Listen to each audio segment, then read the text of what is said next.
Hello friends, இன்றைக்கி Kerala style அவியல் எப்படி பண்ணுறதுன்னு பார்க்கலாம். அதுக்காக கொஞ்சம் முருங்கைக்காய் எடுத்திருக்கேன். அப்புறமா ஒரு வாழைக்காய், 4 கத்திரிக்காய், ஒரு சின்ன கேரட், 2 பீன்ஸ், ஒரு உருளைக்கிழங்கு, அப்புறமா இதுக்கு தேவையான மசாலா தேங்காய், பச்சை மிளகாய், ஜீரகம், மஞ்சள் தூள், சின்ன வெங்காயம், தயிர். இப்போ இந்த காயெல்லாம் நம்ம கட் பண்ணி எடுத்துக்கணும்.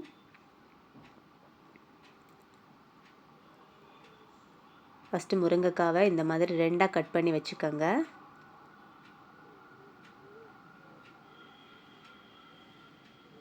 இப்போது வாழைக்காயில் தோல் இந்த மாதிரி எடுத்துக்கணும். எடுத்ததுக்கப்புறமா இந்த வாழைக்காவை 3 பீஸாக கட் பண்ணதுக்கப்புறம் ஃப்ரெஞ்ச் ஃப்ரைஸுக்கு கட் பண்ணுறது மாதிரி கட் பண்ணி எடுத்துக்கணும்.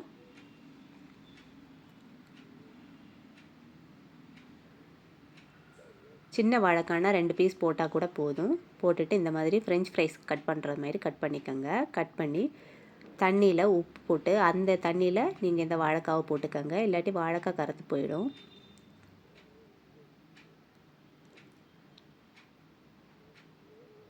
இப்போ கத்திரிக்காயும் அதே மாதிரி நீளமாக கட் பண்ணிக்கோங்க. கட் பண்ணி தண்ணியில் போட்டுக்கோங்க.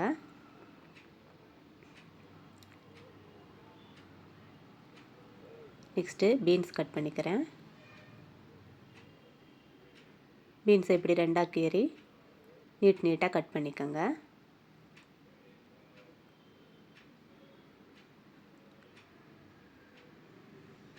அப்புறமா கேரட்டில் தோலை சீவினதுக்கப்புறமா அதையும் நீட்டாக கட் பண்ணி எடுத்துக்கிறேன். ரொம்ப மெலிசாக கட் பண்ணிக்கோங்க. இப்போ உருளைக்கிழங்கையும் கட் பண்ணிக்கலாம்.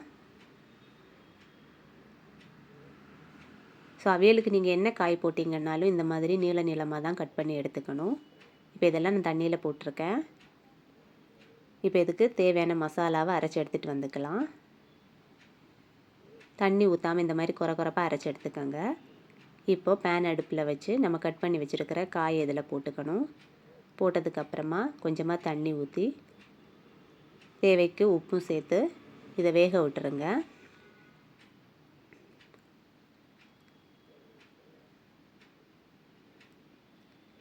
இப்போ ஒரு 10 மினிட்ஸ் ஆகிடுச்சு.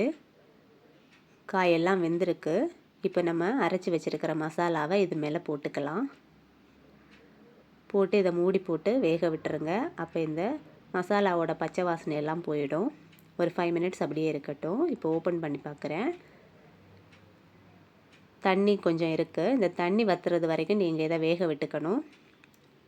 இப்போ பார்த்தீங்கன்னா தண்ணியெல்லாம் வற்றிடுச்சு. இந்த டைமில் நீங்கள் தேங்காய் எண்ணெய் ஊற்றிக்கணும். கேரளா ஸ்டைல் அவியலோட டேஸ்ட் வரணுன்னா கண்டிப்பாக நீங்கள் தேங்காய் எண்ணெய் தான் சேர்த்துக்கணும். அதுக்கப்புறமா நான் கொஞ்சம் கருவேப்பிலை சேர்த்துருக்கேன். சேர்த்து ஃபைனலாக தயிரும் ஊற்றி மிக்ஸ் பண்ணி இறக்கிடுங்க. தயிர் ஊற்றி மிக்ஸ் பண்ணதுமே ஃப்ளேம் ஆஃப் பண்ணிவிடுங்க. அதுக்கு மேலே வேக விட்டுறாதீங்க. அவ்வளோதாங்க, நம்மளோட அவியல் சூப்பராக ரெடி ஆகிடுச்சு. இந்த வீடியோ உங்களுக்கு பிடிச்சிருந்தா லைக் பண்ணுங்கள், கமெண்ட் பண்ணுங்கள், ஷேர் பண்ணுங்கள், மறக்காமல் சப்ஸ்கிரைப் பண்ணுங்கள். தேங்க்ஸ் ஃபார் வாட்சிங்.